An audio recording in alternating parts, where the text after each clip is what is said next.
पता नहीं किसने भेजा है। ये हैंडराइटिंग तो एक ही इंसान की हो सकती है।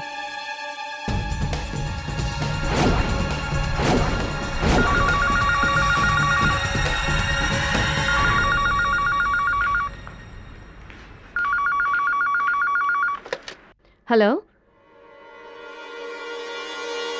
लिसन, मुझे धमकी देकर कुछ नहीं होगा, कुछ नहीं हो सकता, समझे? मेरा इरादा बिल्कुल पक्का है। और एक बात तो कान खोलकर सुन लो, पापा के बाद मुंशी जी ही सब कुछ है मेरे लिए। तुम लोग को तो मैं देख लूंगी, एक एक को जहन्नुम भेजूंगी, समझे?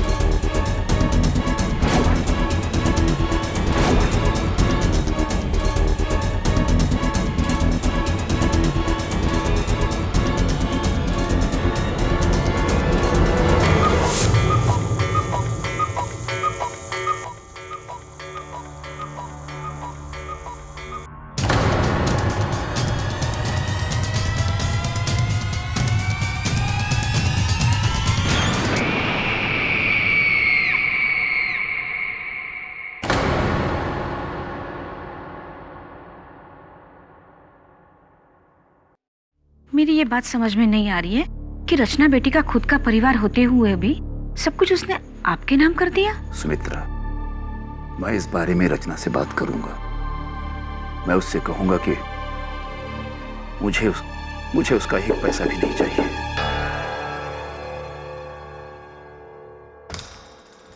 जी कहिए। श्यामचंद श्रीवास्तव हैं? हाँ। उन्हें रचना बसिन के कत्ल के जुर्म में गिरफ्तार किया जाता है। दे रहा हूँ।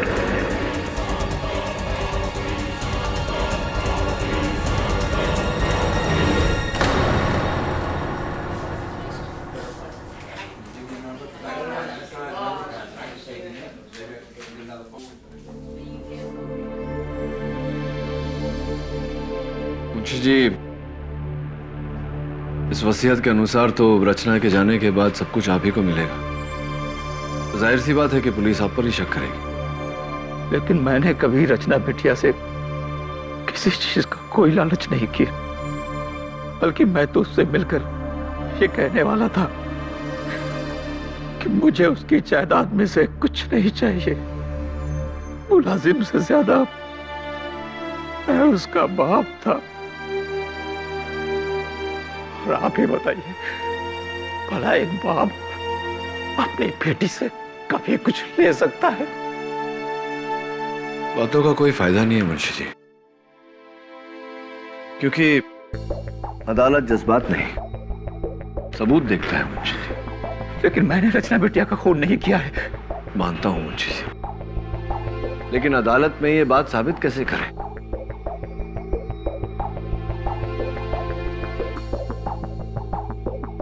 एक बात बताइए, बसीन परिवार में और कौन कौन है? 5 लोग और हैं, लेकिन रचना बिटिया की उनसे कभी नहीं बनी। वो उसका सौतेला परिवार है। अच्छा,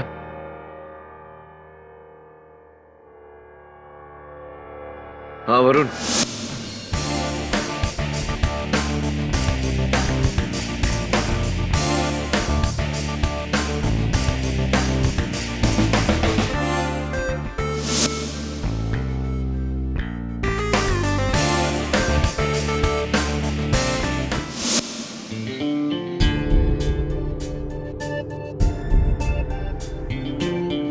हेलो।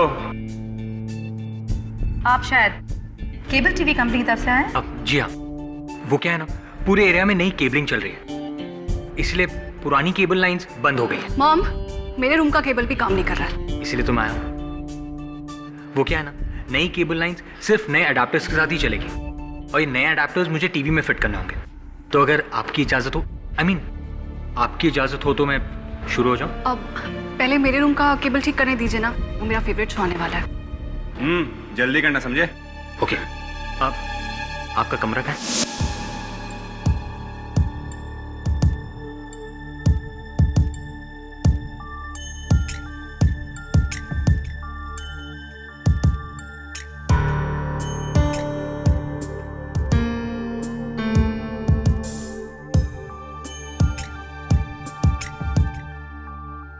सुजीत, तुम्हें अच्छी तरह से पता है ना कि रमनी को अपने कमरे की चीजों के साथ छेड़खानी पसंद नहीं है। Why don't you just keep it back? हाँ माँ, मैं जानता हूँ कि ये रमनिक मामा का ही कमरा है।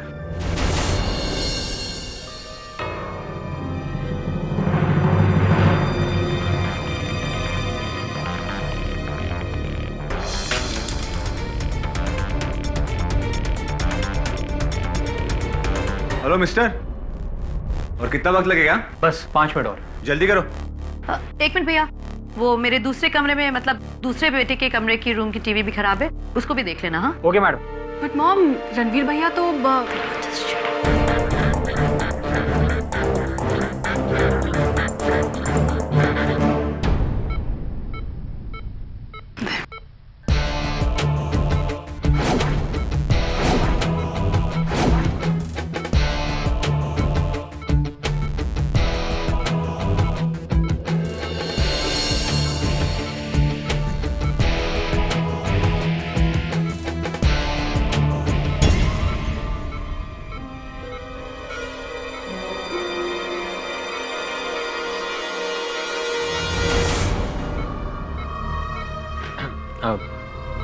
आपके बेटे को क्या हुआ है? तुम डॉक्टर हो? नहीं। तो फिर जो करने आए हो वो करो और जाओ यहाँ से। Oh sorry.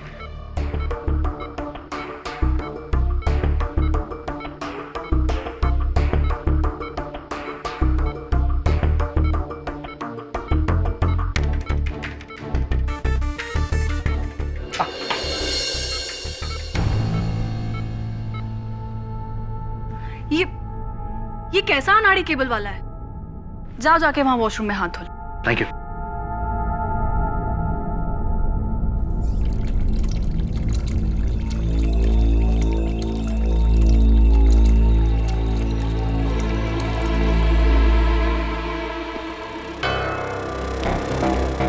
ये लो बैंडेड, और देखना बाथरूम में कहीं खून का दाग न रह जाए। या थैंक यू।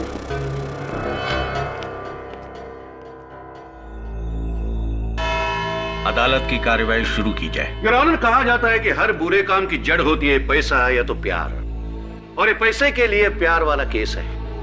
सुपरफिक्स इंडस्ट्रीज के मालिक विक्रम भसीन की 2 पत्नियां थी। बड़ी पत्नी से इकलौती लड़की रचना भसीन, और छोटी पत्नी जो यहां मौजूद है सुनैना भसीन, उनसे 3 औलादें हैं, यानी कि 2 परिवार। इन परिवार की आपस में कभी बनती नहीं थी, और विक्रम के मौत के बाद तो मानो ये दोनों सौतेले परिवार एक दूसरे के दुश्मन बन गए।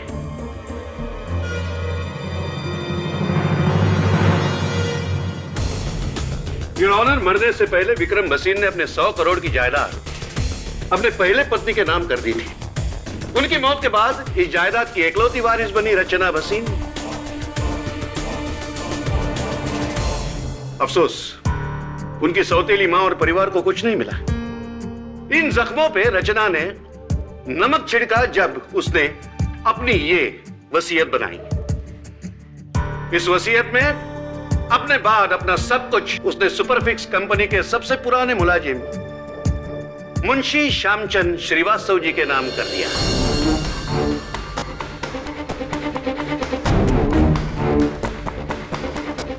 और यहां फिल्म में एंट्री होती है मेन विलन की, भोले वाले दिखने वाले मुंशी जी। मुंशी जी, आपकी उम्र क्या है? जी 10 साल। और रचना की कितनी थी? लगभग 28 साल के करीब। ओह, मतलब नेचुरल कॉजेस, यानी कि आम सूरतों में आप पहले ऊपर जाते है कि नहीं? सामने लटकी हुई 100 करोड़ की गाजर चखे बिना। दौलत का मजा तो जीते जी लिया जाता है, मरने के बाद नहीं। और आपने सोचा कि रचना को अगर भरी जवानी में मार दूं तो सारा पैसा मेरा इंस्टेंट।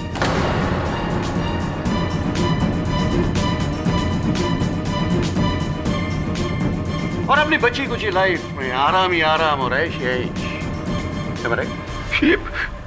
ये झूठ है जज साहब। आप मेरी पत्नी सुमित्रा से पूछ लीजिए। मैं ये वसीयत रचना को लौटाना चाहता था जज साहब। अरे जब उसके पैसे लेना मुझे गंवारा नहीं था, मैं उसकी जान कैसे ले सकता हूँ जज साहब, कैसे? जज साहब, रचना मेरे लिए मेरी बेटी समान थी। मुंशी जी, बेटी होना और बेटी समान होना इसमें काफी फर्क है। इसलिए आपने इस बेटी को सामान की तरह लुढ़का दिया, सिर्फ उन करोड़ों के लिए। Am I right? Your honour, जिस तरह मेरे प्रिय मित्र एडवोकेट राणे ने इस वसीयत की कहानी पेश करी वो काबिले तारीफ है, लेकिन दुर्भाग्यवश सिर्फ आधी ही कहानी बताई है अदालत को। I wonder why. शायद बाकी की आधी कहानी आपने मेरे लिए छोड़ी है mister Rane. Thank you very much, so kind of you. आधी बात कौन सी?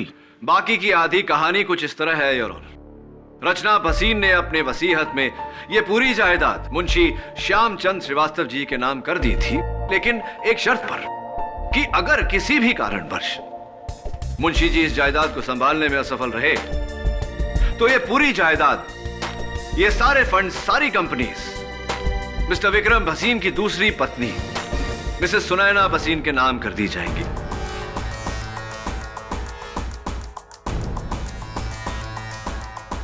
और किसी ने बड़ी शातिरता से, बड़ी होशियारी से रचना भसीन को रास्ते से हटाया और उस कत्ल का इंजाम मुंशी जी के सर मढ़ दिया। मुंशी जी को उम्र कैद हो जाए और वसीयत के तहत यह सारी जायदाद मिसेस सुनैना भसीन के नाम हो जाए।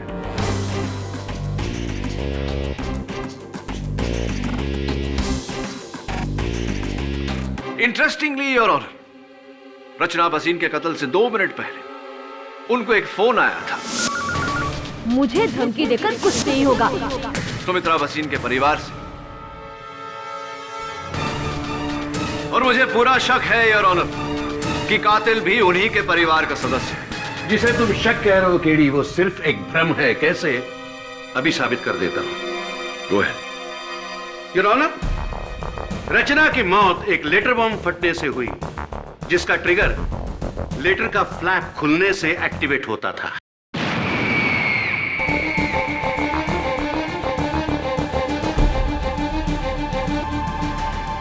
मुंशी जी, भसीन परिवार का नमक आप कितने सालों से खा रहे हैं? 26 सालों से मैं उनके साथ हूं। उसके पहले आप क्या करते थे भरी जवानी में? जी, कोलकाता में था मैं। कोलकाता में क्या कर रहे थे? नौकरी, पढ़ाई या बलवाई? I object your honour. Prosecutor साहब मेरे मुवक्किल पर लांछन लगा रहे हैं। बेवजह नहीं केडी। मुंशी जी जब कोलकाता में थे तब एक उग्रवादी थे और पुलिस से भागकर मुंबई आए थे।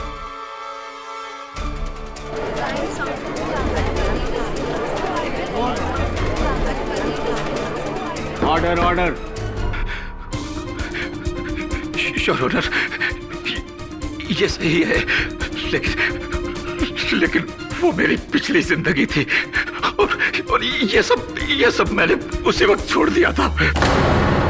मुंशी जी, जब आप उग्रवादी थे तब आपका एरिया ऑफ स्पेशलाइजेशन क्या था?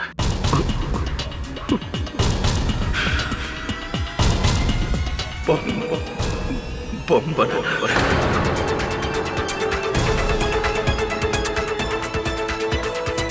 मतलब जो जवानी में सीखा बुढ़ापे में काम आ गया है?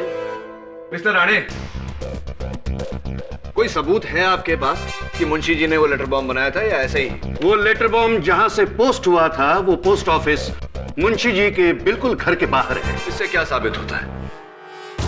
कुआं प्यासे के पास नहीं आता मिस्टर राणे, प्यासा कुएं के पास जाता है। आप भी जाकर उस लेटर बॉक्स का कभी भी इस्तेमाल कर सकते हैं, कोई मना नहीं है आपको। तो और एक सबूत पेश करता हूं केडी, सबूतों की कोई कमी नहीं है हमारे पास। मुंशी जी, इस लेटर पे बड़े सुंदर अक्षरों में जो पता लिखा हुआ है, क्या यह लिखावट आपकी है?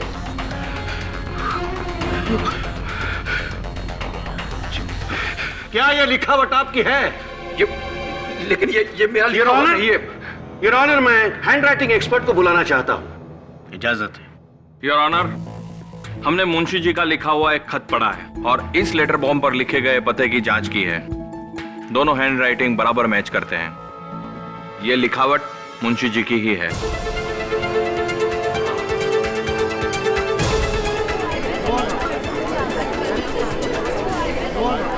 Silence please. नहीं जज साहब, ये लिखावट मेरी नहीं है। जी जी। Your witness please. Thank you mister Rane. Mister Maniktala, ये बताइए कि क्या ये मुमकिन नहीं कि किसी ने मुंशी जी की लिखावट की नकल की हो? No, I don't think so. और अगर नकल करने वाला आपकी तरह कोई हैंडराइटिंग एक्सपर्ट हो, क्या तब ये मुमकिन है? तो शायद हो सकता है, लेकिन 2 या 5% मेरे लिए काफी है। Thank you very much. Benefit of doubt. Your honour, मेरी अगली गवाह मिसेस सुनैना वसीन की सुपुत्री और रचना वसीन की सौतेली बहन मिस टीना वसीन, जो खुद एक हैंडराइटिंग एक्सपर्ट है। मिस टीना वसीन, ये बताइए कि हमने सुना है कि आपने हैंडराइटिंग और कैलीग्राफी का कोर्स किया है, क्या ये सही है? जी, मुझे बचपन से ही लिखने का बहुत शौक था। राइट। ये भी हमने सुना था कि बचपन से आप शौकिया लिखती हैं। कभी कभी अपने भाइयों के रिपोर्ट कार्ड्स पर अपने पेरेंट्स की जाली हस्ताक्षर किया करती थी। कभी कभी अपने पिताजी की लिखावट में मुंशी जी से पैसे मंगवा लेती थी आप। ये भी सही है?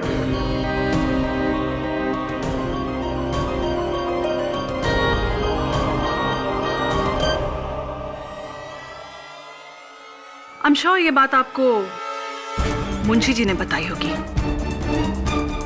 Anyway, इस लिफाफे पर जो नकल है वो मेरी नहीं है। उस लेटर पर जो नकल है वो मेरी नहीं है, इससे क्या मतलब है आपको? आपको कैसे पता कि वो लेटर पर जो लिखावट है वो नकल ही है? How do you know that?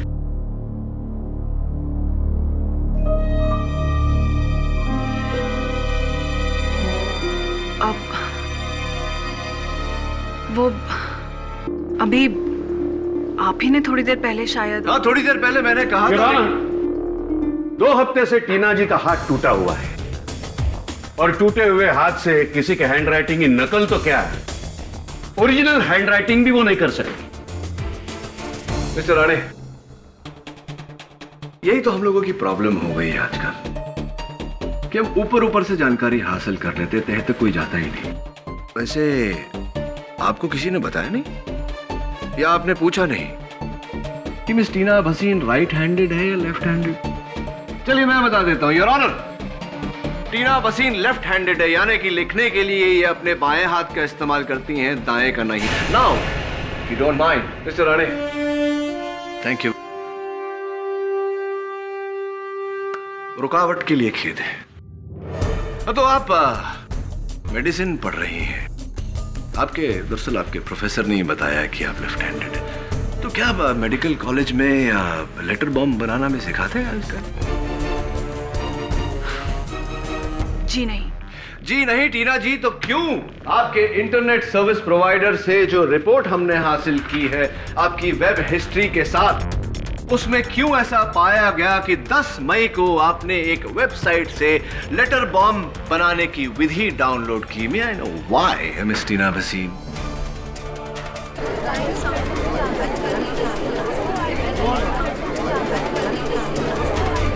Order. अब ये मैंने डाउनलोड नहीं किया। आपके कंप्यूटर से क्या डेट बताया आपने? 10 मई, 10 मई। 10th मई को योर ऑनर टीना जी अपने मेडिकल कॉलेज स्टूडेंट्स के साथ सातारा में बारखेड़ी गांव गई थी मेडिकल कैंप के लिए, और बारखेड़ी में दूर दूर तक इंटरनेट नहीं आता है। Thanks for the information. 10 मई को आप बारखेड़ी गांव गई थी। जी, and I hope that answers your question. Yeah but miss Tina, आपका कंप्यूटर तो बारखेड़ी गांव नहीं गया था, आपका कंप्यूटर तो घर पर ही था। आप पासवर्ड नहीं लगाती आपके कंप्यूटर में क्योंकि आपकी गैर मौजूदगी में किसी ने आपके कंप्यूटर का इस्तेमाल किया और लेटर बॉम्ब बनाने की विधि डाउनलोड की।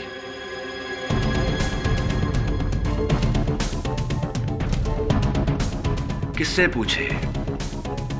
आपके भाई साहब से पूछे, सुजीत भाई साहब से। मिस्टर सुजीत भसीन, अदालत को बताइए कि आप क्या करते हैं, व्यवसाय क्या है आपका? जी मैं अपने रमनिक मामा के साथ उनके फैक्ट्री में काम करता हूँ। आप अपने रमनिक मामा के साथ उनके फैक्ट्री में काम करते हैं। अदालत को यह भी बता दीजिए कि क्या बनाते हैं आप उनकी फैक्ट्री में?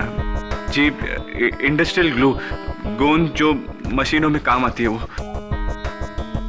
इंडस्ट्रियल ग्लू योर ऑनर, गोंद जो मशीनों में इस्तेमाल होता है। मिस्टर वसीन, क्या ये वही ग्लू है, वही गोंद है? जी सर। ये वही गोंद है योर ऑनर, इंडस्ट्रियल ग्लू, और इसके ट्रेसेस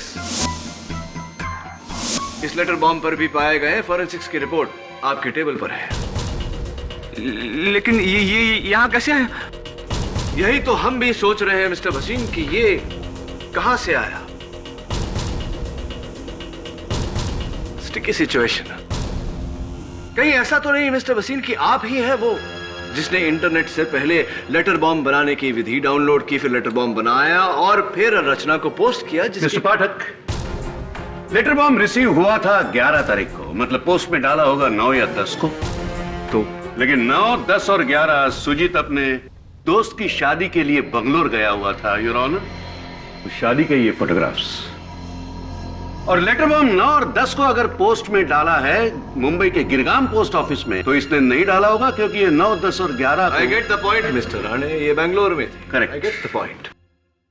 जाहिर सी बात है योर ऑनर कि ये लेटर इन्होंने पोस्ट नहीं किया, लेकिन मेरा सवाल अब भी यहां खड़ा है कि इनकी फैक्ट्री का ग्लू इस लेटर पर कैसे आया। इनके पास तो जवाब नहीं, लेकिन मुझे पूरा यकीन है कि इनके रमनिक मामा कटघरे में आकर हमको चिपकाएंगे, बताएंगे। सर, एक तो मुझे ये नहीं समझ में आ रहा है कि लिफाफे के ऊपर ग्लू कौन और क्यों लगाएगा, और दूसरी बात, मेरे अलावा लगभग और 50 फैक्ट्रीज हैं जो इस तरह का इंडस्ट्रियल ग्लू बनाती हैं। आप उन्हें क्यों नहीं पकड़ते? पकड़ता उन्हें मैं मिस्टर खन्ना, जरूर पकड़ता अगर जायदाद के वारिस वो होते, लेकिन जायदाद के वारिस तो आपकी बहन है। अरे तो आप मेरी बहन को पकड़िए ना।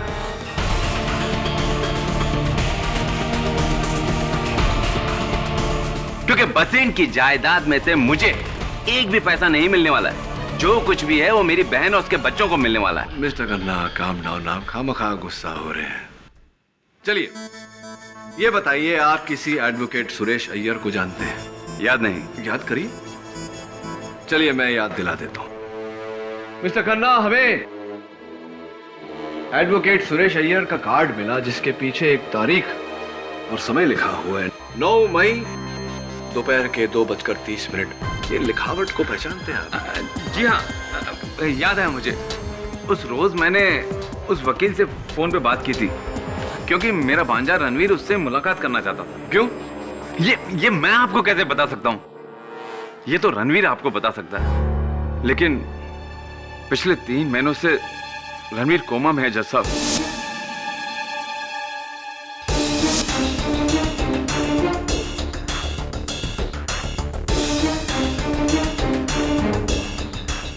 अदालत को बताइए कि रणवीर जी कोमा में क्यों है। 15 मई को किसी बार में उसका कुछ लोगों से झगड़ा हो गया और किसी ने उसके सर पे बोतल दे मारी। बस तब से वो बेचारा कोमा में ही है। तो मिस्टर खन्ना, 1 मिनट केडी, इस केस की गाड़ी तुम कहां घुमा रहे हो? एडवोकेट सुरेश अय्यर का इस केस से क्या लेना? आपकी जानकारी के लिए आपको बता दूं कि एडवोकेट सुरेश अय्यर एक क्रिमिनल लॉयर है। जानते ही होंगे कि क्रिमिनल लॉयर की जरूरत तभी पड़ती है जब कोई क्रिमिनल केस होता है। और मैं मिस्टर खन्ना से जानना चाहूंगा कि 3 महीने पहले ऐसा कौन सा क्रिमिनल केस था या कोई क्रिमिनल कॉन्स्पिरेसी? अरे ये मैं आपको कैसे बता सकता हूँ? अब मेरी बहन से पूछिए ना। चलिए उन्हीं से पूछते। जी नहीं, 3 महीने पहले रचना के खिलाफ हम सिविल केस लड़ रहे थे, क्रिमिनल केस नहीं। ओके, तो फिर क्यों मिसेस भसीन आपके बेटे रणवीर को एक क्रिमिनल लॉयर से मिलने की आवश्यकता पड़ी? कहीं ऐसा तो नहीं कि 3 महीने बाद की कहानी वो सोच रहा हो कि कोई क्रिमिनल केस लड़ना हो, फॉर एग्जाम्पल मर्डर केस? देखिए, मुझे कुछ पता नहीं है। अगर मुझे पता होता तो मैं जरूर बताती। एक और बात मिसेस वसीम, एडवोकेट सुरेश अय्यर ही क्यों? क्योंकि वैसे मेरे सहकर्मी हैं, उनके बारे में मुझे ऐसा नहीं कहना चाहिए, वो भी अदालत में, लेकिन 100 में से 95 केसेस वो हार चुके हैं, और जो 5 जीते थे वो जाने दीजिए, उसकी बात बाद में करेंगे। वो ही क्यों, जबकि आप लोग किसी भी अच्छे लॉयर को हायर कर सकते थे। सुरेश अय्यर ही क्यों? कहीं ऐसा तो नहीं कि रणवीर साहब जानबूझकर कोई क्रिमिनल केस हारना चाहते थे? मैंने कहा ना आपसे कि मुझे कुछ पता नहीं है। क्या साबित करना चाहते हो केडी? साबित करना चाहते हो कि वो लेटर बॉम्ब परिवार में से ही किसी ने भेजा था? जी। देखो, अगर 9 और 10 तारीख को अगर वो लेटर बॉम्ब पोस्ट हुआ है तो उस दौरान सुजीत बंगलोर में था, टीना सातारा में थी, और सुनैना अपने भाई रमणीक के साथ शिरडी में। शिरडी में वो साई पैलेस होटल में ठहरी थी, जिसका ये बिल है जैसा। अब शहर में बचा कौन? रणवीर। रणवीर भसीन तो कोमा में था। अब केडी पाठक कहेंगे कि कोमा से उठकर रणवीर ने ही वो लेटर बॉम्ब पोस्ट किया है? हो सकता है?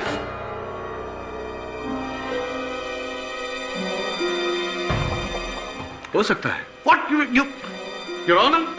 जज साहब, हमें कैसे पता कि रणवीर भसीन वाकई कोमा में है? हो सकता है कि वो कोमा का नाटक करके हम सबकी आंखों में धूल झोंक रहा है। मिसेस भसीन, कोई सबूत है कि आपका बेटा वाकई कोमा में है?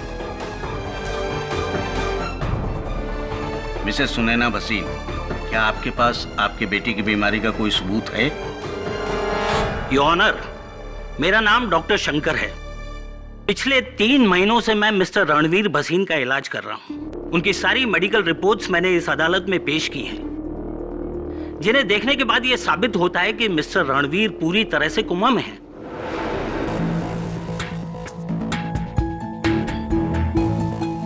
और वैसे भी 9 से 11 अगस्त तक मैं अपने नर्सिंग स्टाफ के साथ मिस्टर रणवीर के साथ था। जाहिर है मिस्टर रणवीर कोमा में थे, इसलिए वो पूरा दिन अपने बेड पे थे। मिस्टर पाठक का यह शक बेबुनियाद ही नहीं, बेवजह भी है। केडी, इन रिपोर्ट्स को देखने से साफ साबित होता है कि 10 अगस्त को जब ये लेटर बॉम्ब पोस्ट हुआ था, भसीन परिवार का कोई भी सदस्य इस शहर में नहीं था। सो आई डोंट थिंक कि अब तुम भसीन परिवार पर उंगली उठा सकते हो। बचा अंगूठा यानी कि ठेंगा जो तुम्हें इस केस में मिलने वाला है। योर ऑनर, मुझे पूरा यकीन है कि इस केस में कुछ ऐसा है जो हमें दिखाई नहीं दे रहा, इसीलिए मैं अदालत से अगली तारीख की गुजारिश करता हूं। Granted. The court is adjourned for the day. करो, तैयारी करो, पहली शिकस्त की तैयारी।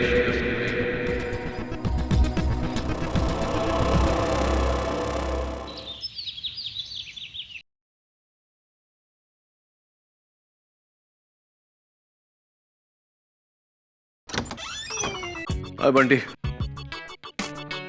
Hi, sir. Hi. Take a look at these papers. Sure.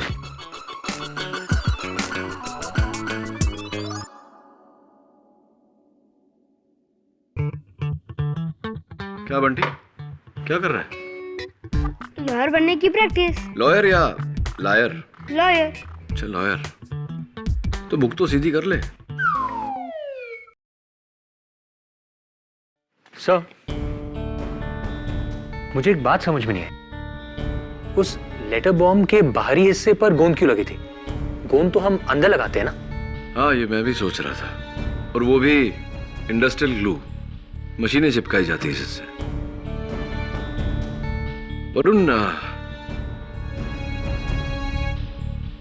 Varun, इस केस से जुड़े कई सवाल हैं जिनके जवाब हमारे पास नहीं। उस लिफाफे पे गोंद का चिपका होना, क्यों रणवीर भसीन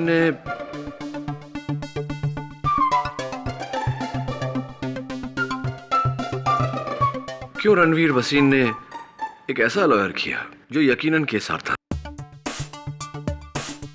वो ना हो भसीन परिवार में से ही किसी ने। अबे रुक रुक। कुछ भी करता है ये बच्चा। What is this? क्लियर। पर इतनी देर तक छत पर कैसे चिपकी थी? सर, छत से याद आया, रणवीर के बाथरूम की सीलिंग पर भी अजीब सी तस्वीरें लगी हुई हैं। बाथरूम की सीलिंग पे? बाथरूम के सीलिंग पर कोई फोटो क्यों लगाए गए? वही समझ में नहीं आ रहा है। यही बात तो मुझे अजीब लग रही है। तू एक काम कर वरुण, जरा जाके देख के रणवीर भसीन वाकई कोमा में है या कोई और खेल है इसके पीछे। कोई चेक। Right sir.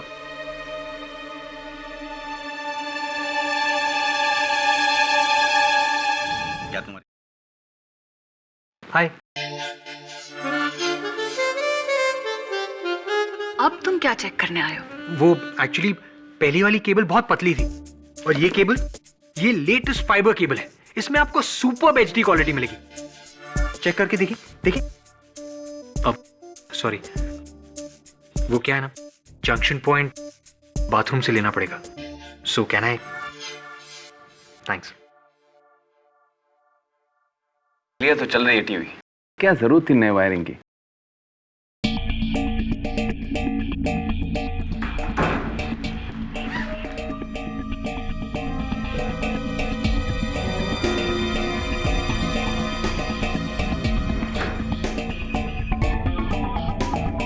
अब जंक्शन पॉइंट कहीं और से लेना होगा। Will you just leave? ये केबल लेवल की लाइन हमें नहीं चाहिए, प्लीज।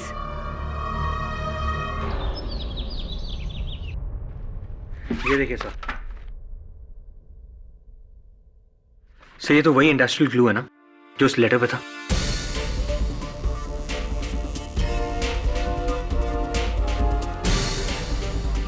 इसका मतलब क्या हो सकता है? आई डोंट नो वरुण, लेकिन कुछ तो मतलब होगा। फोटो फ्रेम इंडस्ट्रियल ग्लू से बाथरूम की सीलिंग पर चिपकाया। मिस्टर केडी पाठक, पिछली बार तुमने अदालत से वक्त लिया था अपना केस और मजबूत करने के लिए कुछ सबूतों को इकट्ठा करने में। क्या तुम्हारी तैयारी पूरी है? Unfortunately not, your honour. लेकिन मेरे पास कुछ सवाल है और मुझे पूरी उम्मीद है कि आज अदालत में मुझे उन सवालों का जवाब मिलेगा। अब कैसे सवाल? योर ऑनर, 3 महीने पहले इस केस से जुड़ी 3 वारदातें हुई। 3 महीने पहले भसीन हाउस के इंटरनेट द्वारा लेटर बॉम्ब बनाने की विधि डाउनलोड की गई। 3 महीने पहले मिस्टर रणवीर भसीन ने criminal lawyer mister Suresh Iyer को कांटेक्ट किया और 3 महीने पहले मिस्टर रणवीर भसीन कोमा में चले गए। मेरी शक की सुई एक बार फिर से घूमकर मिस्टर रणवीर भसीन पर आट की। फिर से रणवीर भसीन जो 3 महीने से कोमा में है? यू राइट, वही Ranveer Bhasin mister Rane. Your honour, मुझे भसीन हाउस से कुछ तस्वीरें मिली ऐसी जो मिस्टर रणवीर भसीन के बाथरूम के सीलिंग पर चिपकाई गई थी इसी इंडस्ट्रियल ग्लू से, जो हमें इस लेटर बॉम्ब पर भी मिली।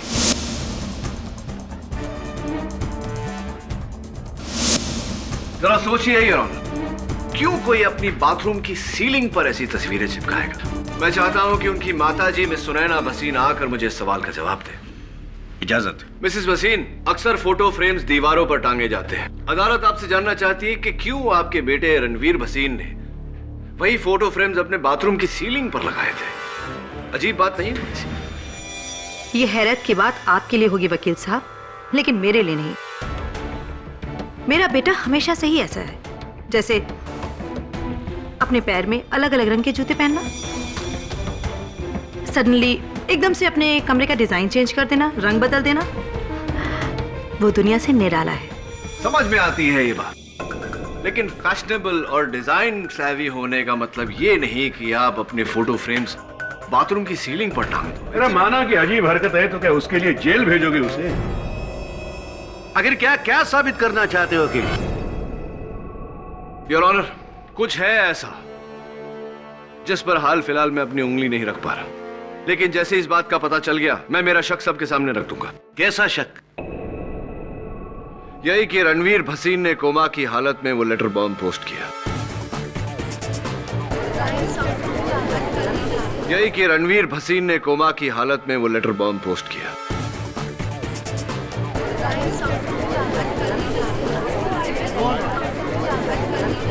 Silence, silence in the court. KD, तुम्हें पता भी है तुम क्या कह रहे हो? कोमाटोस पेशेंट जो मुश्किल से अपनी पलकें तक नहीं झपका सकता, वो बिस्तर से उठकर ये लेटर बॉम्ब पोस्ट करेगा? योर ऑनर, दिमाग खराब हो गया है इस केडी पाठक का। जब जिंदों पर उंगली नहीं उठा सका तो मुर्दों को निशाना बना रहा है। राणे,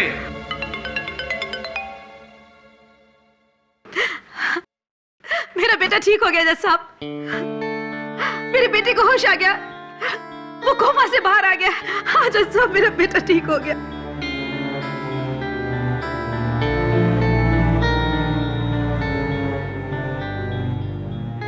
योर ऑनर, इससे अच्छी खबर तो हो ही नहीं सकती। हमें तुरंत मिस्टर भसीन का बयान लेना चाहिए। इनफैक्ट मैं अदालत से इजाजत चाहता हूं कि मुझे उनका बयान लेने का मौका दिया जाए। तो क्या आप जाकर उसके जुर्म कबूलने को कहोगे और हाँ कहेगा? Absolutely mister Rane. Yes KD, Ranveer Bhasin ने अगर इनकार कर दिया तो फिर तुम्हारे पास कोई रास्ता नहीं बचता। और वैसे भी तुम्हारा ये शक मेरी समझ से बाहर है। जब ये लेटर्स पोस्ट हुए थे उस वक्त रणवीर भसीन कोमा में था। तुम कैसे साबित करोगे कि वो खूनी है?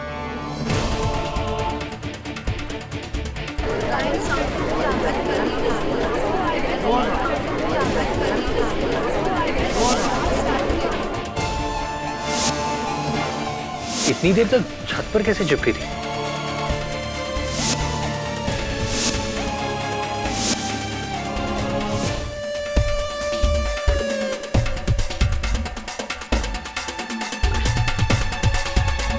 योर ऑनर, मैं अदालत में वेइंग स्केल मंगवाने की इजाजत चाहता हूँ। Weighing scale? लो, अभी नहीं, इंसाफ का तराजू चाहिए। लाकर दे दो इन्हें। Permission granted. Your honour, Bhasin house के इंटरनेट द्वारा डाउनलोड की गई लेटर बॉम्ब बनाने की विधि के अनुसार मैंने ये पैकेट बनाया है। चिंता मत करिए योर ऑनर, फटेगा नहीं।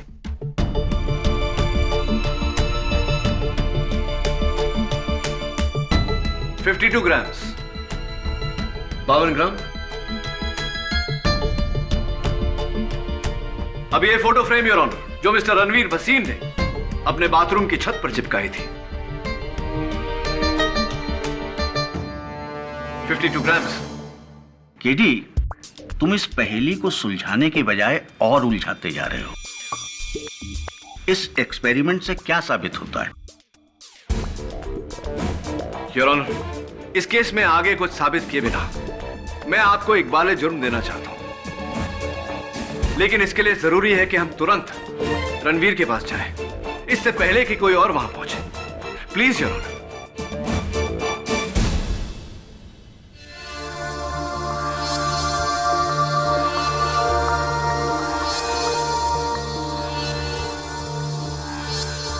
डॉक्टर,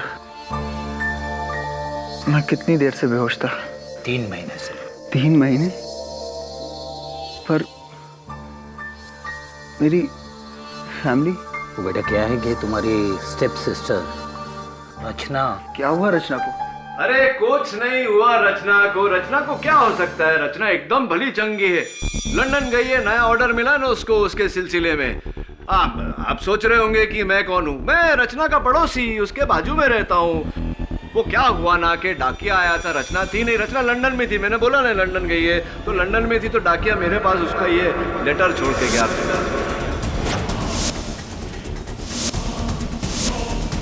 फिर मुझे खुशखबर मिली कि आपको होश आ गया, इसलिए मैंने सोचा आपके पास आ जाता हूँ। हाल भी पूछ लेता हूँ और बता भी देता हूँ कि लेटर आया था, और पढ़ के सुना भी देता हूँ कि क्या लेटर आया।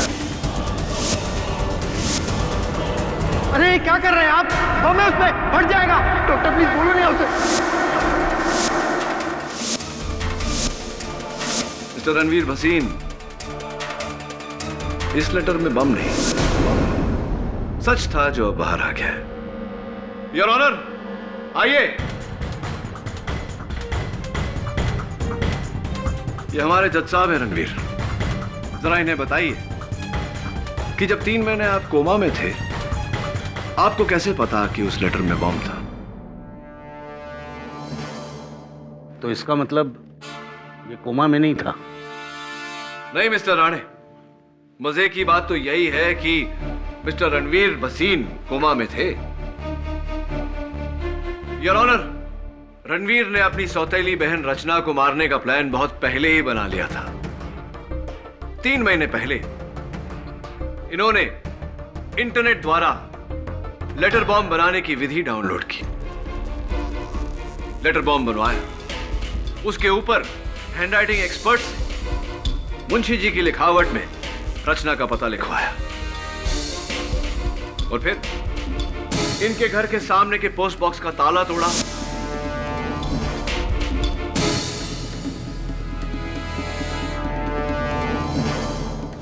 इंडस्ट्रियल ग्लू से उस लेटर बॉम्ब को पोस्ट बॉक्स के अंदर ऊपरी हिस्से में चिपका दिया।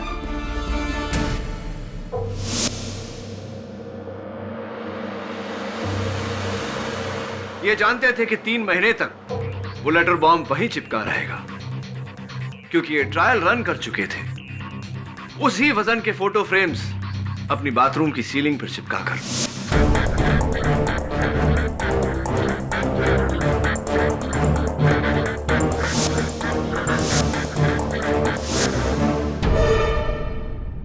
और 3 महीने बाद योर ऑनर, उस लेटर बॉम्ब पर लगे इंडस्ट्रियल ग्लू का असर जब खत्म हुआ, वो लेटर पोस्ट बॉक्स के अंदर गिरा और पोस्टमैन ने उसे रचना के घर डिलीवर कर दिया। एक मिनट केडी, तुम्हारा मतलब है रणवीर ने वो लेटर बॉम्ब अगस्त में नहीं, मई महीने में पोस्ट बॉक्स में डाला? जी। और खुद को 3 महीने कोमा में भेज दिया ताकि इल्जाम उन पर ना है? हाँ केडी, इल्जाम से बचने के लिए कोमा में जाने का खतरा कौन मोल लेगा? योर ऑनर, हुआ ये था कि इनका कोमा में जाना, मैं चाहता हूं कि ये खुद अपनी जुबानी अपनी कहानी अदालत को सुनाए। सुनाइए।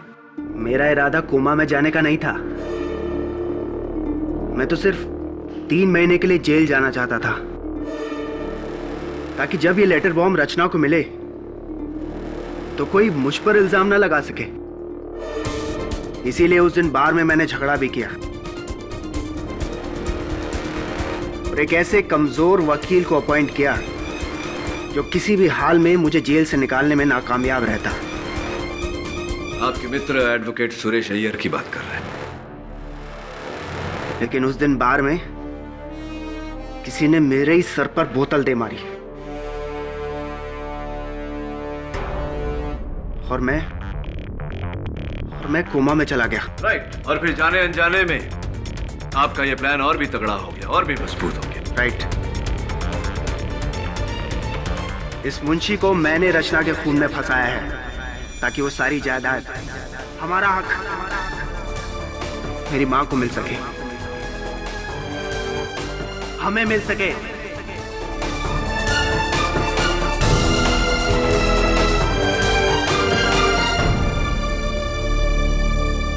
ये अदालत रणवीर भसीन को रचना भसीन के कत्ल के जुर्म में हिरासत में लेने का हुक्म देती है।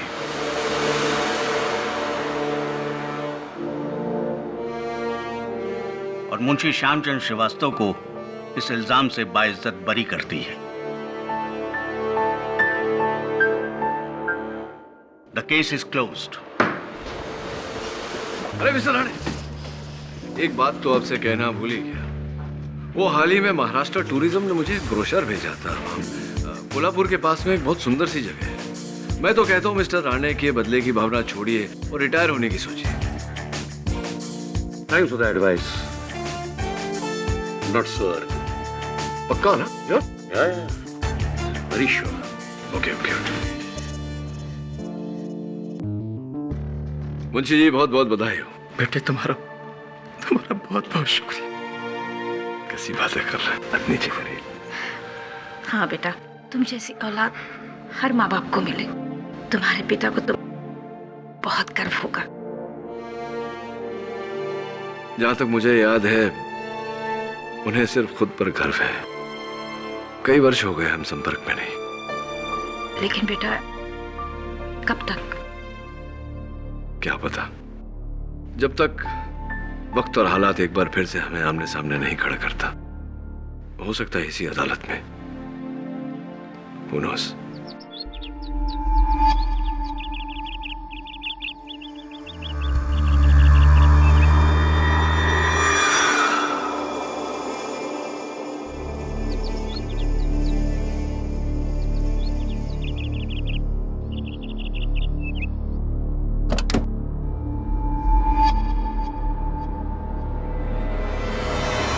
संजय बस, अब तुम मेरी बर्दाश्त की हद से बाहर निकल चुके हो। मैं तुम्हारी अय्याशियों से तंग आ चुकी हूँ। संजय!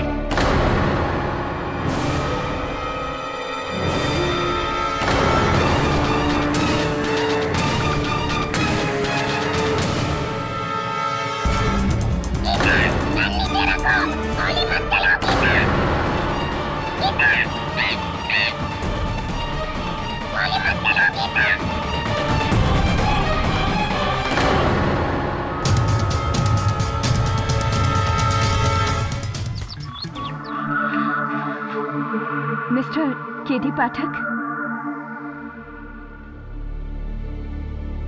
जी कहिए। बैठ। मैं मिसेस उषा मधोक, ये मेरी बेटी गीता। बहुत जल्द इस पर अपने सौतेले पिता के कत्ल का इल्जाम लगने वाला है।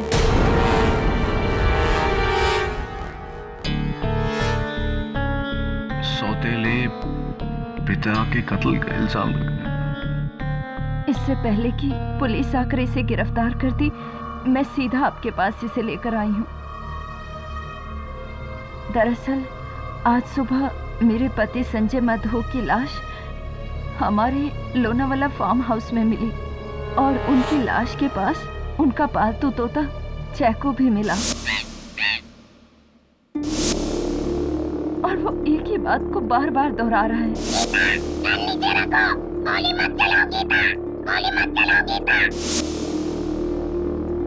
केडी सर, मैंने मिस्टर मधोक को नहीं मारा है। एक मिनट। एक तोता कह रहा है कि इन्होंने कत्ल किया है, इसलिए आप? जी हाँ। देखिए मिसेस मधोक, तोते की गवाही अदालत नहीं मानती। अगर आपकी बेटी बेगुनाह है तो मैं बचा लूंगा। आइए इंस्पेक्टर दवे, आइए। ये लड़की बेगुनाह नहीं है। ये रहा arrest warrant.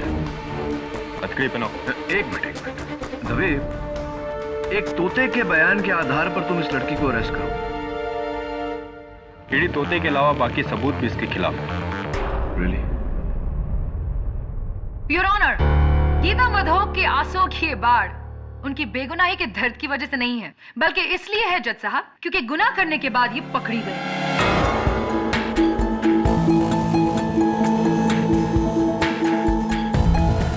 Mister Sanjay Madhok एक बिजनेस टाइकून थे जिन्होंने 2 तलाकों के बाद की अपनी तीसरी शादी मिस उषा मिश्रा से, जो कि वहां बैठी हैं। अब वो खुद एक डिवोर्सी हैं, जिनकी पहली शादी से उनकी एक बेटी है, मिस गीता मिश्रा। मिस्टर संजय मधोक और मिस उषा मिश्रा की शादी को पूरे 2 साल हो चुके हैं, लेकिन आज भी गीता अपने आप को गीता मिश्रा कहती है, गीता मधोक नहीं।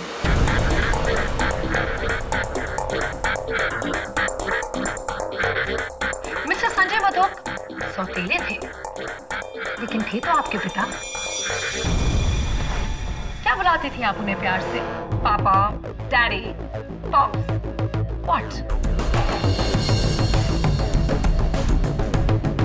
जी मैं उन्हें मिस्टर मधोक ही कहती थी। क्यों? क्या वो आपके दिल में पिता की भावना नहीं जगा सके? जी नहीं। मेरी माँ ने भले ही उन्हें अपना पति माना हो, लेकिन मैंने उन्हें अपना पिता कभी नहीं समझा। इनफैक्ट आपने तो हमेशा से उन्हें अपना दुश्मन समझा, am I right? दुश्मन तो हम थे उनके। उस आदमी ने मेरी और मेरी माँ की जिंदगी झांडूम बना दी थी। अपने अंगूठे के नीचे रखता था बात बात पर शक करना, और अगर किसी ने कुछ कह दिया ना तो बस मार कुटाई शुरू। जल्लाद था वो आदमी, जल्लाद।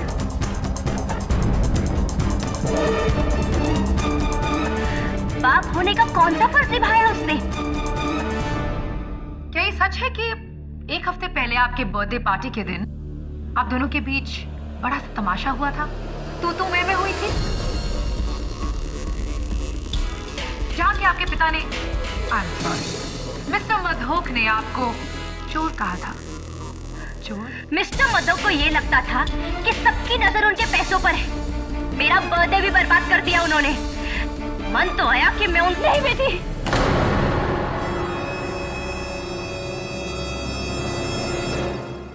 नहीं मिसेस मधोक, इस तारों से सुलगते ज्वालामुखी को आप कब तक शांत रख सकती हैं? एक ना एक दिन तो इसे फटना ही था, और जिस दिन वो फटा उस दिन निकली एक गोली जो सीधा मिस्टर मधोक के सीने को चीरकर बुझाने चली मिस गीता के इंतकाम के प्यास को। क्या बात है मिस केसवानी, क्या बात है, मजा आ गया। आपकी बातों को सुनकर ऐसा लगा कि आप किसी रहस्यमय फिल्म की पटकथा लिख रही हैं। आई एम सीरियस केडी, इस लड़की ने मिस्टर मधोक का कत्ल किया है। लोनावला में उनके फार्म हाउस जाकर उन पर गोली चलाई है। Cold blooded murder. या राइट। तो इस कोल्ड ब्लडेड मर्डर का कोई सबूत है आपके पास? कोई गवाह? आई मीन उस तोते के अलावा? हाँ? इस केस में एक तोता भी है मिस केसवानी? जी योर ऑनर, तोता भी है। मिस्टर मधोक का पालतू तोता चैको, जो मर्डर के वक्त लाश के पास था। मैं अदालत में चैको को पेश करने की इजाजत चाहती हूँ। I object, Your Honor, it's ridiculous. Unfortunately or fortunately, ये तोता इस केस का इकलौता गवाह है। Your Honor, एक तोते की गवाही is not admissible in a court of law. इकलौता गवाह है, Your Honor. I still object, Your Honor. इजाजत। Thank you, Your Honor. जब से मिस्टर मधोक का खून हुआ है, तब से ये तोता बस एक ही बात दोहरा रहा है, जो है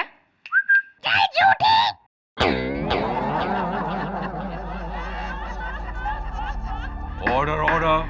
चैक, बोलो, गीता ने क्या किया? गीता, गोली मत चलाओ गीता।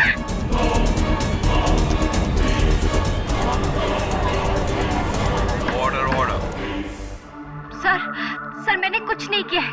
मैंने मिस्टर मधोक को नहीं मारा है। तो क्या ये तोता झूठ बोल रहा है? तो क्या तोते ने सच बोलने की कसम खाई है? Order order. योर ऑनर, तोता तोता होता है, उससे जो रटवाओगे वो बोलेगा।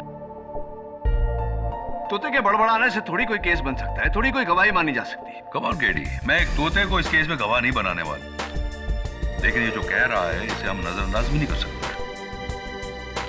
इसलिए बस हम इसके स्टेटमेंट को रिकॉर्ड करके जाने देंगे उसे। तोते का स्टेटमेंट लेंगे आप?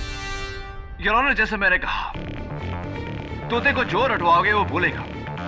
और वैसे भी एक बात सोचने वाली है कि तोते को कुछ सिखाने में महीने लग जाते हैं, लेकिन यहाँ तो जिस दिन से मिस्टर मधोक की मौत हुई है ये गीता गीता कर रहा है। थिंक अबाउट इट यार। किस किताब में लिखा है केडी कि एक तोते को सीखने के लिए महीने लग जाते हैं? आम बात है, ज्यादातर ऐसा ही होता है। ज्यादातर, हमेशा नहीं। What are you trying to say? इंसानों की तरह हर तोते का भी अलग अलग ग्रास्पिंग पावर होता है। तोते के ग्रास्पिंग पावर की बात कर रहे हैं? चैको, बोलो, it's funny. Order order. Chaco, bad boy, बोलो, किस्वानी। चैको, बोलो, किस्वानी। मिस केसवानी, शायद इसकी ग्रास्पिंग पावर इतनी मजबूत नहीं है।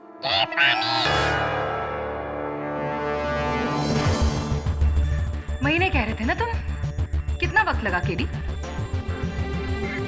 40 seconds. Still a तोता, योर ऑनर।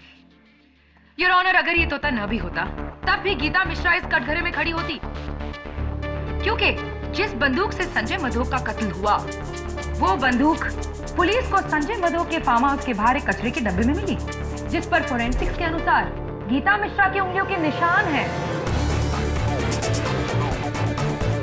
गीता, क्या कहना चाहेंगे आप? सर, मैं आपको बताती हूँ कि इस गन पर मेरी उंगलियों के निशान कैसे आए।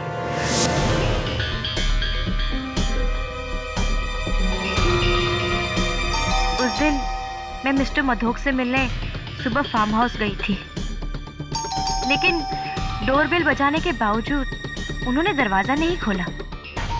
मुझे लगा शायद वो सो रहे हैं, इसलिए वहां से जाने लगी कि अचानक एक गमले में मैंने इस गन को देखा।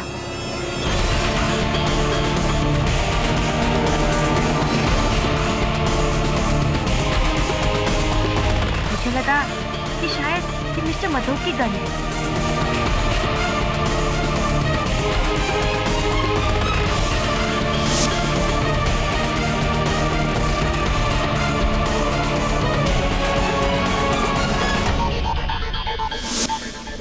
अगर ऐसा था तो तुमने वो गन कचरे में क्यों फेंकी गीता? कुछ दिन पहले एक लड़ाई के दौरान मिस्टर मधोक ने मेरी माँ को गोली मारने की धमकी दी थी, इसलिए गुस्से में आकर मैंने वो गन फेंक दी। पर मुझे नहीं पता था कि इसी गन से उनकी हत्या हुई है। By the way Geeta, mister Madhok जिन्हें तुम्ही ने कुछ ही देर पहले जल्लाद कहा था, इतनी सुबह सुबह तुम्हें क्यों मिलने गई थी?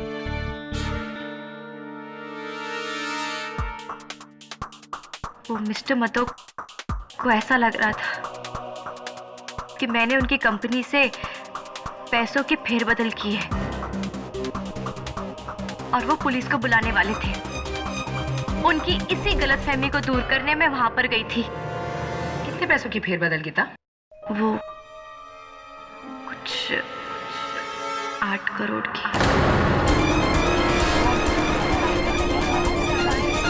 Quiet, please. 8 करोड़ की? कुछ? तुम उसे मामूली फेरबदल कह रही हो गीता? ये तो बहुत बड़ा गबन है, स्कैम है, इट्स अ फ्रॉड। इसीलिए मारा तुमने मिस्टर मधोक को। मैंने किसी का खून नहीं किया है और ना ही मैंने वो पैसे लिए हैं। लिए हो या ना लिए हो, अब उससे क्या फर्क पड़ता है? वैसे भी वो कुछ 8 करोड़ उन 100 करोड़ के नीचे दबने वाले हैं जो अब तुम्हारी माँ को मिलेंगे मिस्टर संजय मधोक की मौत के बाद।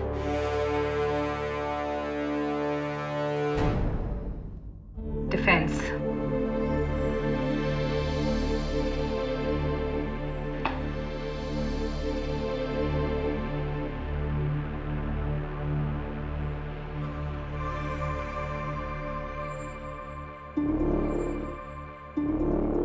गीता, माफी चाहता हूं, सवाल थोड़ा निजी है लेकिन जवाब देना पड़ेगा।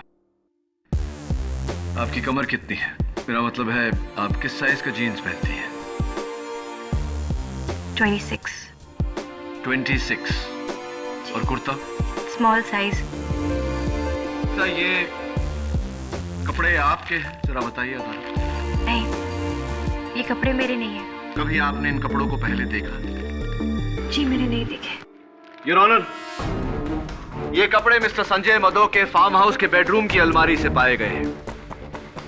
ये गीता के नहीं है क्योंकि ये इनकी साइज से बड़े हैं। ये मिसेस उषा मधोक के नहीं है क्योंकि ये उनकी साइज से छोटे हैं। यानी कि किसी तीसरी औरत के। योर ऑनर, ये कपड़े मिस्टर संजय मधोक की पड़ोसन मिस बालाकृष्णन की है, जिन्हें मैं कटघरे में बुलाने की इजाजत चाहता हूं।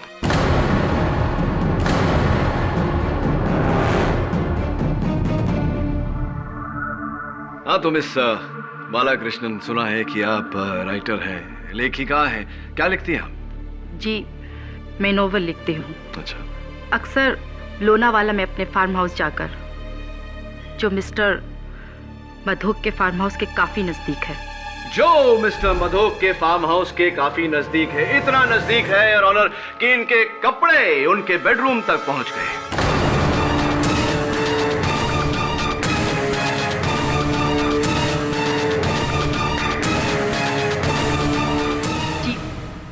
ये कपड़े मेरे नहीं हैं। ये कपड़े आपके नहीं हैं? ताज्जुब की बात है मिस बालाकृष्णन, क्योंकि आपके कपड़ों पर जो लॉन्ड्री का टैग लगा हुआ है, SM लॉन्ड्री, इनके मालिक का ये कहना है कि ये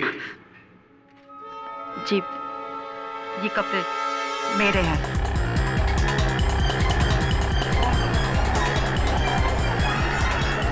ऑर्डर ऑर्डर। सच बोलना अच्छी आदत होती है। चलिए अब सच सच ये भी बता दीजिए कि आपके और मिस्टर मदोक के बीच क्या रिश्ता था? संजय और मैं गहरे दोस्त थे? जी नहीं। गहरे दुश्मन थे? जी जी, गहरे दुश्मन इसलिए miss Balakrishna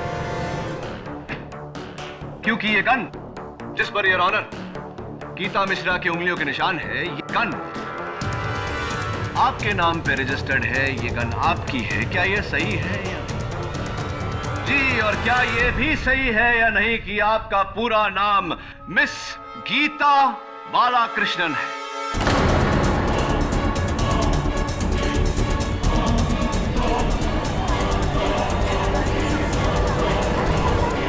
order order.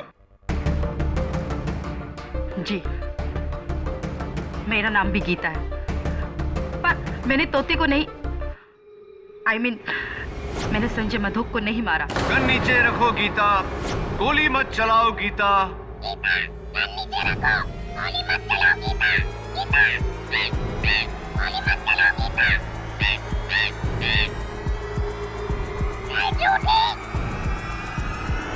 Your honour, तोता भी मेरी बात से सहमत। एक बात जानना चाहूंगा आपसे मिस बालाकृष्णन, मिस गीता बालाकृष्णन, क्या आपके कपड़े और आपकी पिस्तौल संजय मधोक जी के घर पर पहुंची कैसे और क्यों?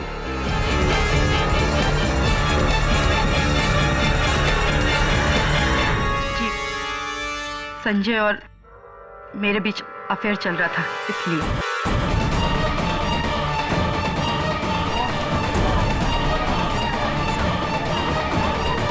Order order. अक्सर हम अपना वीकेंड उस फार्म हाउस पे गुजारा करते थे। एक ऐसे ही वीकेंड पर उसने मुझसे गन ली थी। कमाल है, इतना प्यार की उन्होंने गन मांगी और आपने दे दी, क्यों भी नहीं पूछा? संजय का कहना था कि उसकी कंपनी से किसी ने 8 करोड़ रुपए की चोरी की है। संजय ऐसा इंसान था जो 1 रुपए की चोरी को भी माफ नहीं करता। गन उसने उसको धमकाने के लिए मांगी। यानी कि गीता मिश्रा, जिन्होंने मिस्टर मधोक की कंपनी से 8 करोड़ का गबन किया। Mere speculation your honour. ये जानकारी ना तो प्रोसिक्यूटर साहिबा के पास है ना मेरे पास। जिनके पास है, मैं चाहता हूं कि वो कटघरे में आकर इस बात पर रोशनी डालें। मिस्टर संजय मधोक के auditor mister Anant Dighe. Your honour, मैं एक ऑडिटर हूँ। 11 जुलाई को संजय मधोक ने अपनी कंपनी के अकाउंट्स पर स्पेशल ऑडिट का काम मुझे सौंपा था। उन्हें शक था कि कोई जाली पेपर बना के उनके फंड्स की चोरी कर रहा है। तो मिस्टर डिगे, क्या ये चोर आपको मिला?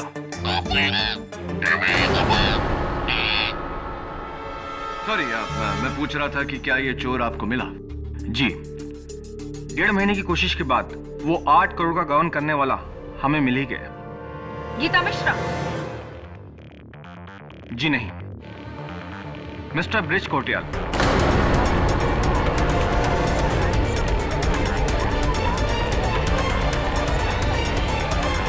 Order order. Mister Sanjay Madhok की कंपनी के जनरल मैनेजर। तो मिस्टर डिगे, क्या आपने मिस्टर मधोक को इत्तला की इस बारे में?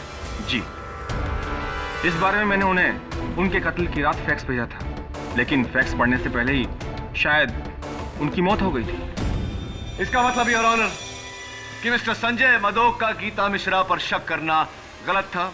थैंक यू मिस्टर डिगे, आप जा सकते हैं। मैं बुलाना चाहूंगा मिस्टर संजय मधोक के general manager mister bridge Kotriyal को। मैं मानता हूं वो सारे पैसों की चोरी और अकाउंट का फेरबदल मैंने ही किया था, लेकिन मैंने मिस्टर मधोक को नहीं मारा, जैसा मैंने मिस्टर मधोक को नहीं मारा। मैं अदालत को बताना चाहता हूं कि वारदात की रात 10 बजे मिस्टर मधोक के फोन रिकॉर्ड्स के अनुसार आखिरी फोन उन्होंने आपको किया था, वो भी मिस्टर डिगे के उनको फैक्स भेजने के 5 मिनट बाद। आप कहना क्या चाहते हैं वकील साहब? मैं ये कहना चाहता हूँ मिस्टर कोटरिया कि मिस्टर डिगे ने मिस्टर मधोक को फैक्स भेजा, जिसे पढ़कर मिस्टर मधोक ने आपको फोन किया। आपको लगा कि आपका केस खत्म हो गया और आपके गबन की बात आम हो जाए उससे पहले आप। नहीं वकील साहब, उन्होंने किसी दूसरी वजह से फोन किया था। अरे वो तो मंडे का मीटिंग कैंसिल करवाना चाहते थे और उस फैक्स के बारे में उन्होंने कोई जिक्र नहीं किया क्योंकि उन्होंने वो फैक्स पढ़ा ही नहीं था। और एक बात, मिस्टर कोटरियल का पहला नाम ब्रिज है, गीता नहीं। मिस्टर कोटरियल सच कह रहे हैं या झूठ, वो अभी पता चल जाएगा। क्योंकि योर ऑनर, उस रात 10 बजे मिस्टर मधोक अपने फार्म हाउस में अकेले नहीं थे। उनके साथ थे उनके पड़ोसी कर्नल रंजीत थापर। मैं और संजय बहुत पुराने दोस्त थे। इनफैक्ट 2 साल पहले वो फार्म हाउस संजय को मैंने ही बेचा था। उस रात हमेशा की तरह मैं और संजय साथ ही में बैठे थे, गप्पे लड़ा रहे थे कि यार थापर, तू तो आर्मी वाला है ना, कोई अच्छी सी सिक्योरिटी बता, मुझे बॉडीगार्ड चाहिए। क्यों, तुझे कौन धमका रहा है? अरे वो मेरी सौतेली बेटी गीता। यकीन नहीं होता, उसी लड़की ने मेरी कंपनी के अकाउंट से 8 करोड़ का घपला किया है। 8 crore, can you believe it? और उसे पता है कि ये बात मैं जानता हूं। बस एक बार सबूत हाथ लग जाए, उस लड़की को अंदर करवा दूंगा। तो तुझे डर है कि इससे पहले कि तू कुछ करे वो तेरी जान ले लेगी? कोई शक है?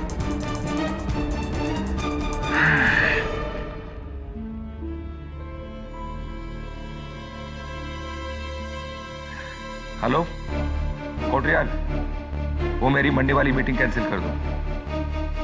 ओके।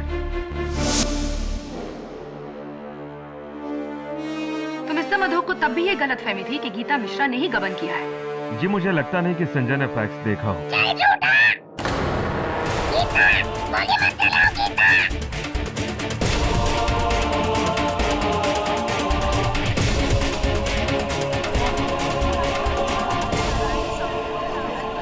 Order order.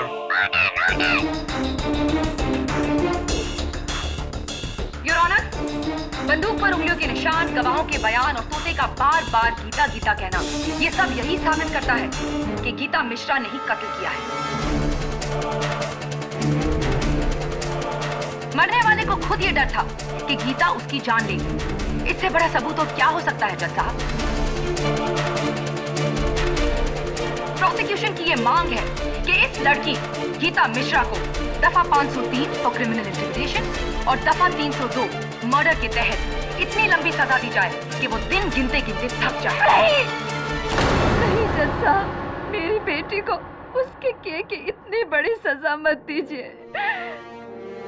उसने जो कुछ भी किया है मेरे लिए किया, अपनी माँ के लिए।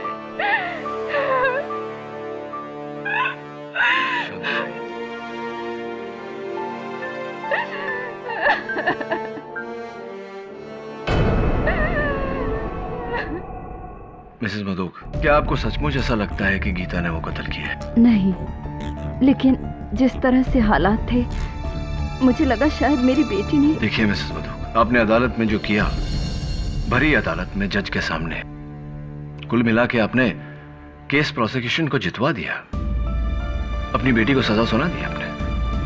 आई एम सॉरी, लेकिन मैं डर गई थी। इस तरह की भाषा कौन कौन सिखाता है? पता नहीं, मैंने तो इसे कभी अपने पास नहीं रखा है, लेकिन ये गीता से काफी घुला मिला हुआ है।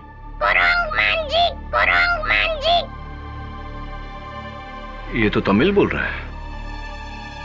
तमिल में बंदर को कुरंग कहते हैं और मुंजी मतलब फेस, यानी कि बंदर जैसा मुंह। मिसेस मधोक, आपके घर में कोई है जो तमिल बोलता है, आप या गीता या कोई और? जी नहीं। अच्छा, तो फिर इसने तमिल बोलना कहाँ से सीखा?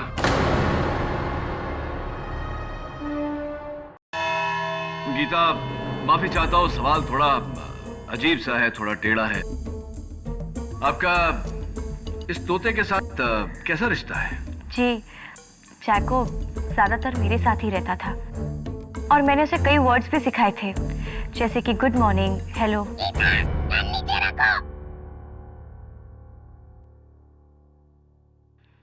और कुछ गीता? जब मैं अपनी उंगली उसके सामने रखती थी तो बड़ी अच्छी तरीके से वो उस पर आकर बैठ जाता था। यानी कि आप और चैको के बीच इतनी दोस्ती थी कि वो आकर आपकी उंगली पर बैठ जाता था। योर ऑनर, मैं चाहता हूं कि इन्हें मौका दिया जाए कि ये वहां जाकर अपनी बात का प्रदर्शन कर सके। इजाजत है।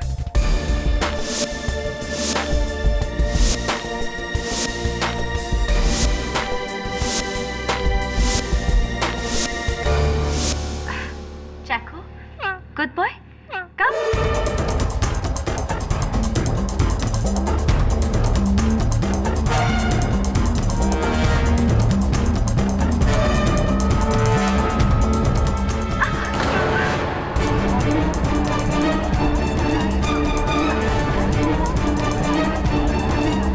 Order order. इसने ऐसा कभी नहीं किया।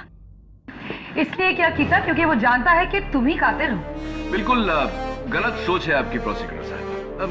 मैं allow me to explain. Geeta, आप आइए। योर ऑनर, इस तोते ने जो किया it's not surprising at all, क्योंकि ये चैको है ही नहीं।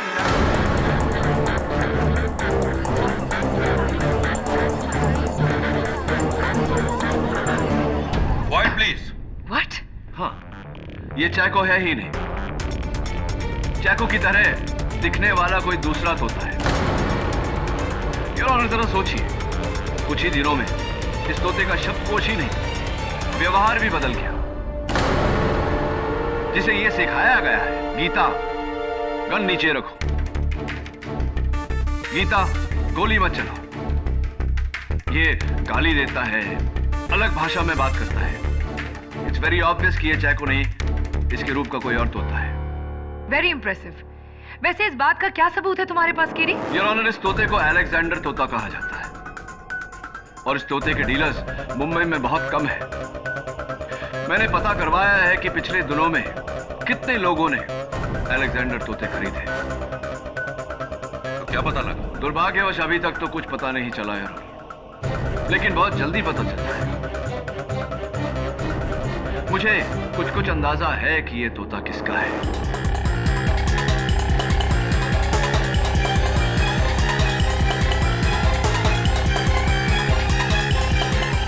ये तोता मेरा नहीं है, इसे मैंने नहीं खरीदा।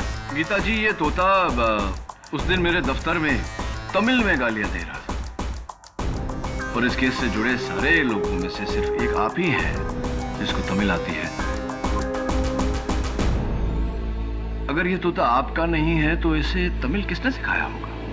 और गीता कृष्णन ने तोते को ये भी सिखा दिया, गन नीचे रखो गीता, गोली मत चलाओ गीता, ताकि आगे चलकर तोता उसे ही अदालत में फंसा सके।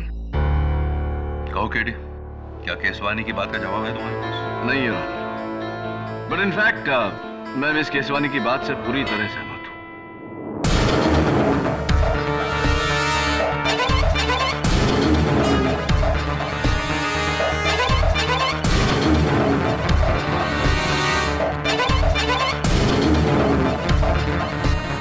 योर ऑनर, इस तोते के डैडी यानी कि अप्पा मिल गए हैं। आपकी इजाजत हो तो मैं उन्हें कटघरे में बुलाना चाहता हूँ। वणकम सर, वणकम।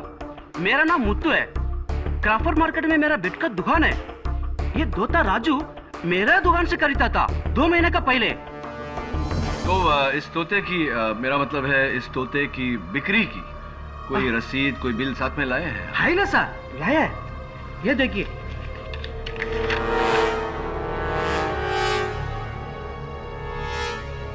14 जून को आपने ये अलेक्जेंडर पैरेट बेचा मिस्टर ब्रिज कोटरियाल को, योर ऑनर।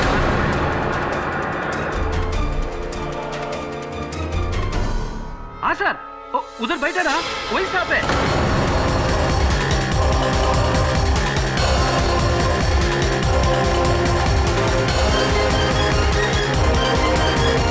उसने तोता खरीदा। हाँ सर, उसको एक दूसरे तोते का एग्जैक्ट कॉपी चाहिए था।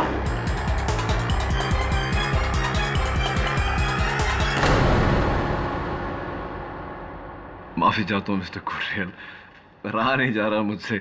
आपके तो तोते उड़े हुए लग रहे हैं। क्या बात है? आप ठीक कह रहे थे वकील साहब, ये तोता चैको नहीं है।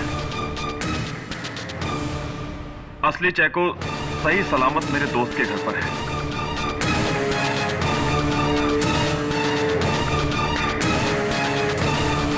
ये तोता मैंने मार्केट से खरीदा था और बहुत मुश्किल से इसे मैंने गीता के खिलाफ बोलना सिखाया था।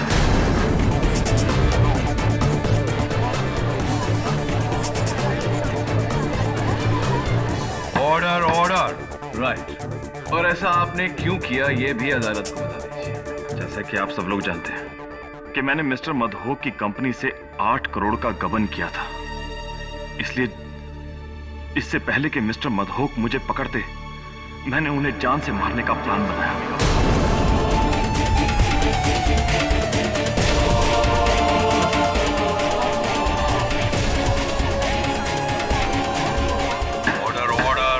लेकिन मैंने प्लान बनाया, मारा नहीं। जैसा मैंने प्लान बनाया, मारा नहीं। What nonsense, mister Kotriyal. Plan बनाया लेकिन उन्हें मारा नहीं। अब तो साफ साफ साबित हो चुका है कि उनके मरने से सबसे बड़ा फायदा आप ही को था। सब मैं मानता हूं मुझे फायदा था, लेकिन फिर भी मैंने उन्हें नहीं मारा। देखिए मैं आपको ठीक ठीक बताता हूं कि हुआ क्या था। उस रात को ठीक 10 बजे मुझे मिस्टर मधोक का फोन है। हेलो कोटरियाल, मेरे फार्म हाउस पहुंचो फौरन, अभी और इसी वक्त। उस फोन से मुझे अंदाजा हो गया था उस ऑडिटर से मेरे खिलाफ मिस्टर मधोक को सारे सबूत मिल गए होंगे। मैं बहुत डर गया था। मैंने सोचा कि अब मेरी खैर नहीं। मैंने अपनी रिवॉल्वर उठाई और मैंने उस तोते को साथ लिया और मैं मिस्टर मधोक के फार्म हाउस पर पहुंच गया। और जब मैं वहां पर पहुंचा तो मैंने देखा कि फार्म हाउस का दरवाजा खुला हुआ है। Mister Madhok, mister Madhok. और अंदर सोफे पर मिस्टर मधोक की लाश। मैंने करीब से देखा तो पता चला कि उन्हें किसी ने गोली से मारा था।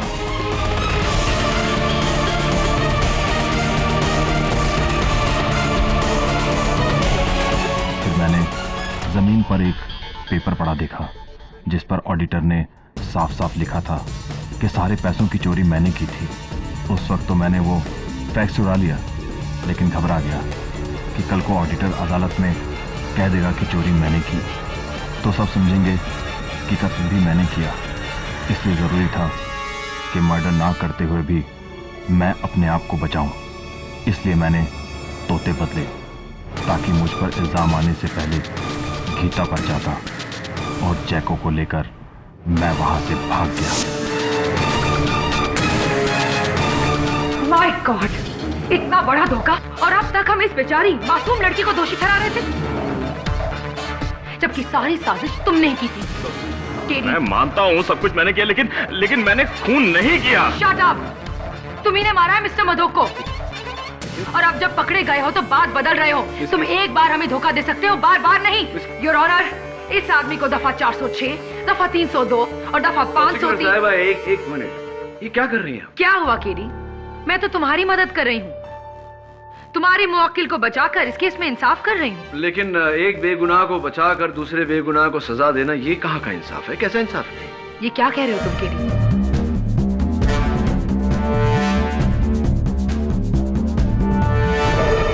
केडी, तुम्हें लगता है कि मिस्टर कोटरियाल सच बोल रहे हैं? मुझे लगता नहीं योर ऑनर, पूरा यकीन है कि मिस्टर कोटरियाल सच बोल रहे हैं। ये सही है कि इन्होंने गबन किया, ये सही है कि इन्होंने मिस्टर मधोक को मारने का प्लान बनाया, लेकिन इन्होंने मिस्टर मधोक को नहीं मारा। फिर कौन है मिस्टर मधोक का कातिल? योर ऑनर, मिस्टर डिगे ने मिस्टर मधोक को जो फैक्स भेजा था, हम अब तक नहीं जानते थे कि मिस्टर मधोक ने वो फैक्स पढ़ा या नहीं, लेकिन कोटरियाल साहब के बयान के बाद ये साबित हो गया है कि मिस्टर मधोक ने वो फैक्स पढ़ा था। सीक्वेंस ऑफ इवेंट्स में इसका मतलब ये हुआ कि रात 10 बजे तक मिस्टर मधोक को पता चल गया था कि गबन मिस्टर कोटरियाल ने किया है।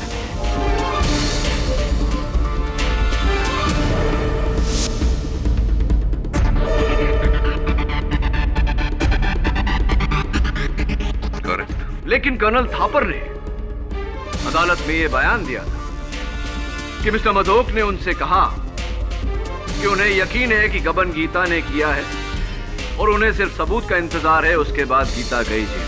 बस एक बार सबूत हाथ लग जाए उस लड़की को अंदर करवा दूंगा। Obviously your honour, colonel Thapar ने झूठ बोला था। मैं उन्हें कटघरे में बुलाकर पूछना चाहता हूं कि उन्होंने झूठ क्यों बोला। हाँ तो कर्नल थापर, उस दिन अदालत में ये गीता के खिलाफ मन घड़न कहानी आपने बनाई, क्यों झूठ बोला था? झूठी गवाही मेरी नहीं है, संजय मधोक की है। आप उसी से पूछिए, गीता को लेकर उसने मुझसे क्यों झूठ बोला। I like it. बड़े शातिर हैं आप जानते हैं कि संजय मधोक की लाश उठकर अदालत में आने वाली तो है नहीं गवाही देने, इसलिए आप ये सारा कुछ उस पर डाल रहे हैं। बेनिफिट ऑफ डाउट देकर अगर मैं आपकी बात मान भी लूं, तब भी कर्नल साहब मेरे मन में एक सवाल रह जाता है। उस दिन जब मिस्टर कोटरियाल ने अदालत में झूठी गवाही दी थी, आपने उस झूठ का साथ दिया था, आपने भी झूठी गवाही दी थी। क्यों ऐसा? उन्होंने किसी दूसरी वजह से फोन किया था। अरे वो तो मंडे का मीटिंग कैंसिल करवाना चाहते थे और उस फैक्स के बारे में उन्होंने कोई जिक्र नहीं किया। जी मुझे नहीं लगता कि संजय ने उस फैक्स को देखा था।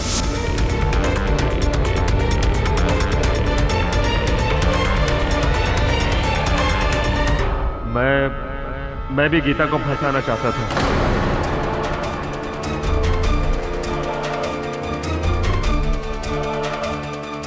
आप भी गीता को फंसाना चाहते थे।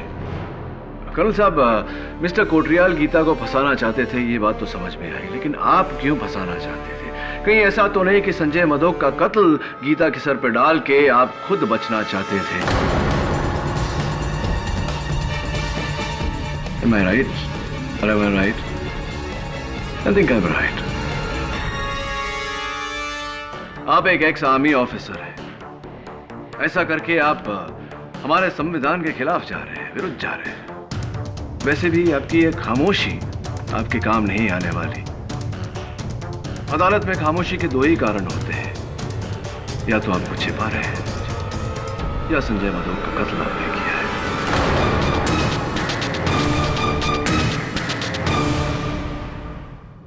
मैं वो एक गलती थी।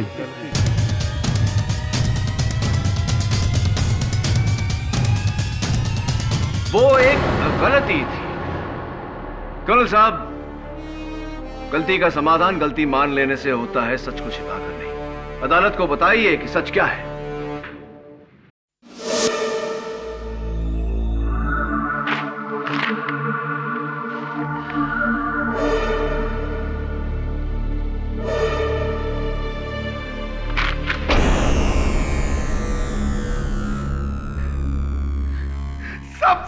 चोर है, चोर। जहां देखो वही साले पीठ में खंजर भोंकने वाले चोर। हेलो कोटरियाल, फिर फार्म हाउस पहुंचो फौरन, अभी और इसी वक्त। क्या बात है संजय, इतने गुस्से में क्यों हो? जिससे देखो वही मेरा पैसा छीनना चाहता है। अपनों के नाम पर दुश्मनों से घिरा हूं मैं, दुश्मनों। कलयुग का जमाना है मेरे दोस्त। ये मत भूलो कि तुम भी उसी कलयुग का हिस्सा हो। थापर, दोस्ती के नाम पर तुमने भी मुझे धोखा दिया है। फार्म हाउस के नाम पर मार्केट प्राइस से दुगनी रेट में बेचा है तुमने मुझे। क्या आप पागल जैसी बातें कर रहे हो? ये फार्म हाउस मैंने तुम्हें मार्केट रेट में बेचा है, बल्कि बेस्ट प्राइस में। बेस्ट प्राइस तुम्हारे लिए होगा, बेस्ट प्राइस मेरे लिए नहीं। दोस्त बनकर तुमने एक फार्म हाउस के नाम पर खंडर बेचा है, खंडर टूटा फूटा। अफसोस था पर कि तुम भी औरों की तरह एक चोर निकले। हाउ डेयर यू संजय, जबान पे लगाम दो, वरना क्या क्या करने का वरना? अरे पैसा तो तूने छीन ही लिया, अब क्या मेरी जान लेगा? क्या करेगा तू वरना? लेकिन नीचे रखो, पता नहीं जीने दूंगा।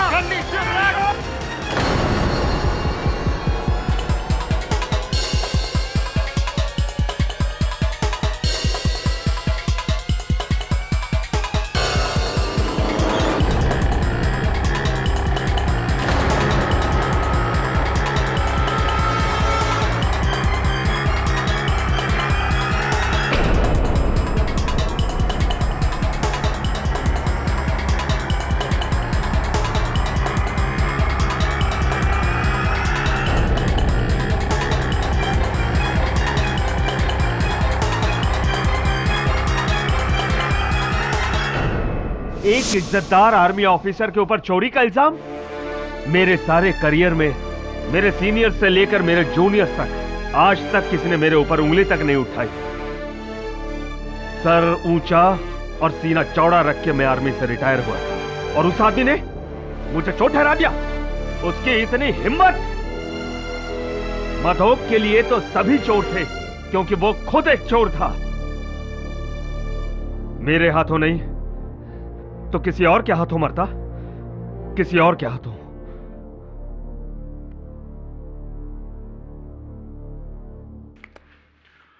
ये अदालत संजय मधोक की हत्या के लिए कर्नल थापर को दोषी पाते हुए उन्हें गिरफ्तार करने का हुक्म देती है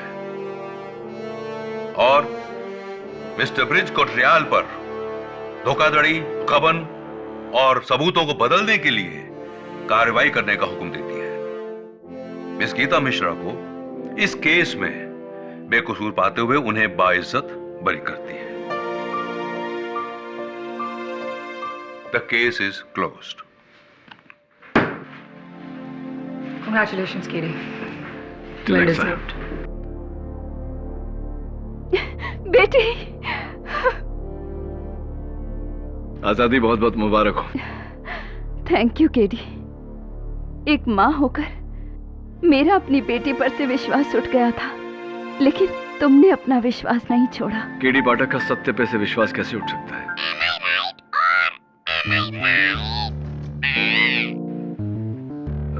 ये तो मेरी लाइन है ना?